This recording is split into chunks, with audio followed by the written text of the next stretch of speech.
ઘણું બધું પાણી કાઢ્યું. પાણીનું વહેણ ખૂબ જ વધારે હતું, જેના કારણે હરણની નીચેની જમીન ભીની થઈને ખસકી ગઈ અને હરણ પણ સરકીને ઝાડની નીચેથી આવી ગયો. એ દરમિયાન ચિંકુ પણ ત્યાં પહોંચી ગયો હતો. અરે વાહ મોન્ટુ બેટા, તું તો ખૂબ સારો છે.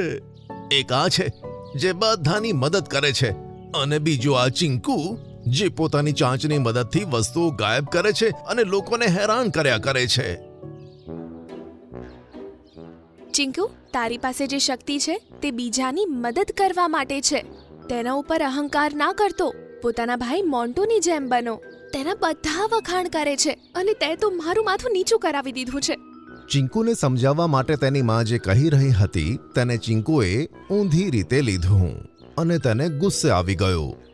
તે ઝડપથી ત્યાંથી ઉડી ગયો. ક્યાં જાય છે બેટા? હું કોઈનો છોકરો નથી કે નથી મારે કોઈના મોઢે વખાણ સાંભળવા. હવે જુઓ હું શું કરું છું. ચિંકુએ તેની ચાંચ ચમકાવી અને પછી જંગલના બધા ઝાડોને તેની ચાંચ મારવાનું શરૂ કર્યું. જે ઝાડને તે ચાંચ મારતો તે ઝાડ ગાયબ થઈ જતું.